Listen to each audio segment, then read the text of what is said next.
Welcome back, YouTubers, to my channel of an everyday life of an Aspie. If you're following me right now and you're new to my channel, I welcome you all with open arms. My name is AspieAnswersAll, or as I'm clinically known as Aspie. I'm all about basically creating mental health series versus sharing my life story of Asperger's syndrome, OCD, and the like, basically, along with the other channel that I have been sharing right now, based on, Beauty from Ashes. That was supposed to be another channel, but it's now hit slap bang as a library playlistings of everyday topics that we may go through in life, be it, breakups, relationship issues, trust issues and the like, that I want to address to you all. That is close to my heart to share as a word of encouragement, be a light and testament for you guys.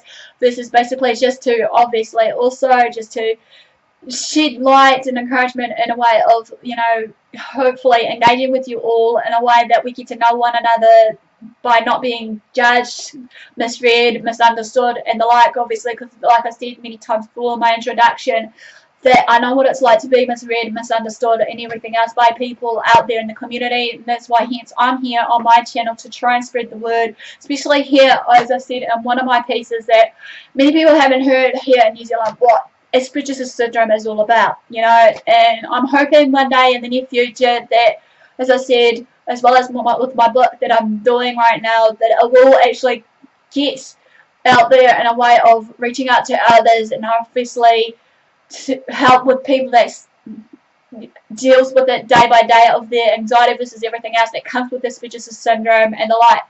So in all further ado, guys, basically I want to actually share with you all now, as I said before in the introductory piece, I'm covering ADHD series, which might be a real long series, which I humbly apologize, but I'm hoping be similar layouts to all these other series I've been doing of the mental illness awareness series, be it, of all those other ones that you've seen it on my channel, so that's easier to follow through, step by step or what have you, so that hopefully maybe in the meantime you can just maybe pick one at a time or at a later date when you feel the need arises with some of these topics that I share with you all that you may not understand much of or need a bit of understanding. I'm here to guide you through it and actually share with you based on my life experiences. This is just knowledge and know-how, hopefully, of how I deal with my everyday, struggles versus, just know-how and experience versus basically knowing the signs and symptoms of certain, everyday things that we go through in life, regardless what it is. So here on in, like I said, this is it with the ADHD and ADD series versus the dyslexia series. That's going to hopefully all come into one, hopefully. I'll be ready for you guys. So be on the lookout for that. So not further ado, guys, basically before I begin, what it's going to cover, as I said before, is the introduction, which I've already have. When does the symptoms arises for, people of ADHD appear. Now I'm going to be part 2, which is the symptoms of ADHD, basically. Then I'm going to go on to what causes it, the causes / triggers, we might call it, of ADHD. Then basically also another one is, maybe the natural treatment for ADHD, which is the diet treatment plan. Okay, what not to eat, what to eat, what not to eat, and basically the food that shouldn't be eaten versus what should be eaten. Also just some treatment plans and management coping skills for people that suffer from ADHD, procrastination, how it affects, people with ADHD and the like of people that needs to be put into place, versus also maybe just some treatment plan to put in place for you all. Basically on this, hopefully it will all come into perspective though, but like I said before, just be on the lookout. As I said before, I can't always guarantee that I'll be on the daily like I have been promising you guys, but I should be around anyway on my videos. If you see some latest ones, if you have been actually clicking on the link that says, keep me up to date or whatever it reads for new videos, it will be there ready for you, because I might be away sometime soon, because some things are coming into play now for me and my journey of what's going on, but I'm hoping to share with you all what's happening soon in one of these videos, so that hopefully that you don't get downhearted when I'm not around. But like I said before, private message me if you need to talk to me. I should be able to reach my emails once I get home or whatnot. I'm here all about supporting people and regardless what it may be. So, enough further ado before I run out of time. This is part 2 of ADHD series, or ADHD/ADD series, which is the symptoms of ADHD, what to look out for. It's going to be cool. No matter which type of ADHD person has, as I said earlier in the piece, of those 3 subtypes, there has been the severity of certain symptoms that arises, and the level in which it disrupts person's lives, that will vary widely between the person and, you know, from person to person. Not every person is the same when it comes down to these symptoms that may persist. But some of these symptoms may sound similar to you with these 3 subtypes of people that suffers from ADHD.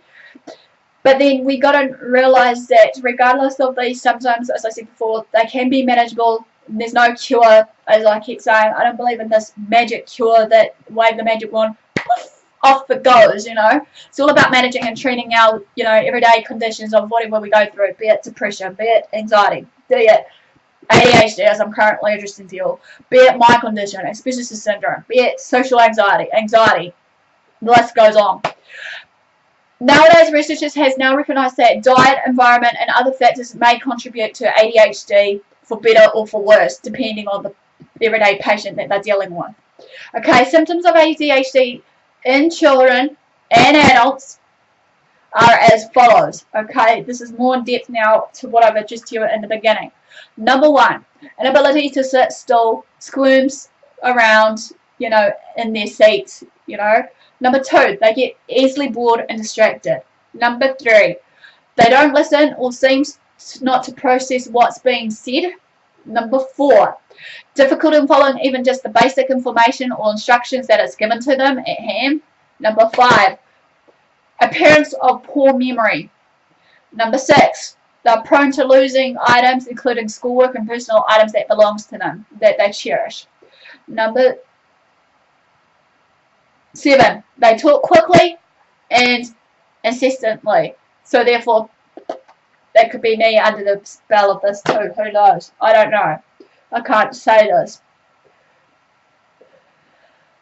Number 8, difficulty with completing tasks. Number 9, ineffective organisational skills.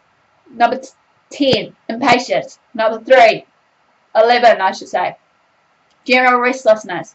Number 12, anxiety. Number 13, insomnia. Number 14, large and frequent emotional mood swings. Number 15, emotional outbursts. Number 16, low tolerance of people, situations, and their surroundings. Number 18, prone to anger. Number 19, hot temper. Number 20, unstable personal relationships, be it whatever it may be it the family relationship versus just relationships in general, be it boyfriend-girlfriend, girlfriend-boyfriend, / whatever it may be. Research also shows that individuals with ADHD, however, are at increased risk for addiction.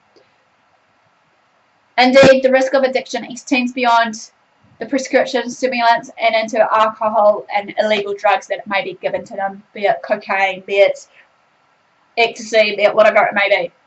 But as I said before I end this though, I'm no medical professional, just to put it out there before I end this. You know, if you see any signs and symptoms that, you know, sounds similar to what I'm sharing with you all right now, please seek medical professional advice or second opinion, because I'm all about just telling you how I've learned it based on my experiences and training. Basically, I know that many people may self-doubt in themselves thinking, this doesn't feel right, this doesn't fit in, but do, by all means do so, because as I said, it pays to know the signs and symptoms before it's too late of certain, you know, everyday conditions, be it depression, be it anxiety, whatever it may be, so that hopefully we can meet together and actually create a support network for those people around us, and actually hopefully come to the point that we'll be able to understand each other. So in all further ado, guys, basically, thanks for watching, thanks for your support. Feel free to give me the like for thumbs up for support engagement. Feel free to follow me on Twitter, Facebook, AspieAnswersAll. Feel free to also message me down below or even privately if you feel the need to do so, of AspieAnswersAll versus basically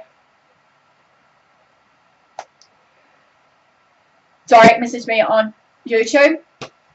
Feel free to also basically subscribe to my channel, as well as just, you know, sharing my videos to your family and friends, because like I said, I'm all about mental health awareness versus everything else, so that hopefully everything comes into practice. so to speak. So enough further ado, guys, basically, thanks for your support, thanks for watching, and until next time, do what you love what you do. I'll see you all again soon.